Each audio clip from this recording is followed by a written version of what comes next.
it was reported today that the Rams are looking to trade Robert Woods, wide receiver. So I want to talk about if the Jets should trade for Robert Woods, and is he that wide receiver one that we need?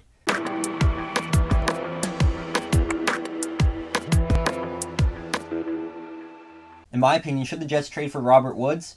I'm going to say no, but I can understand if we do. The only reason I'm saying no is because of the contract. He is due $15 million this year, $15 million next season, and then it jumps to $17 million, and then he's on the books for 2024, but I'd assume he'd get cut by then. But I can understand why he's a perfect fit in New York, because he literally is. Number one, he's a phenomenal run blocker.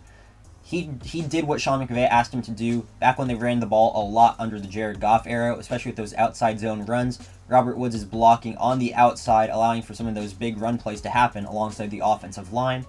Number two, he's a very good route runner. He's great at creating separation, and that's something that the Jets really struggled to do last season, especially towards the tail end when we had a lot of injuries. So he checks both of those boxes, and he's good at finding this. He's good at finding the soft spots in zone coverage, because he's been in this league for a long time. He understands that. He can sit in the soft spots and help out his quarterback. So he's phenomenal in all those areas. And you may be asking, why are we not trading for him? It's the contract. Because his contract this season, he's due $15 million. Next season, it's around $15 million. And then it jumps to $17 million. And we're not in a position where we can take on that contract. I think the upcoming draft class is around $20 million, so we'd only have $10 million left to spend, and we can't afford $15 million.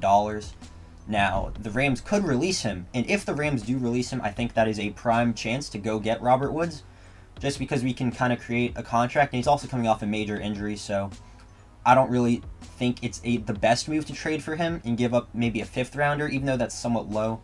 I don't think that's still the compensation that we should give up, and we're not in the position yet where we should take on a contract like that, especially because he's not like he isn't that wide receiver one that can do everything. He does a lot of good stuff, don't get me wrong, but he can't win 50-50 jump balls. He's not an X-factor receiver that defensive coordinators are sweating about.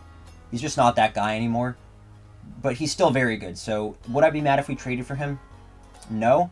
I just don't think it's realistic given his contract, and that the Rams will probably end up releasing him just because I don't think any team will take on that contract as of right now, given he's coming off of that major injury.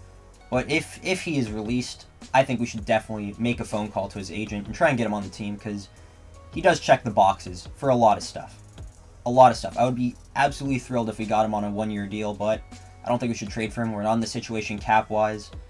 And Joe Douglas, he's spent quite a bit of money, and like I said, that draft class is $20 million, so we are low on money right now. We just can't afford him. That's the simple truth right now, believe it or not. So let me know what you guys think. I'd love to hear all and anything, and I will see you on the next one. Peace.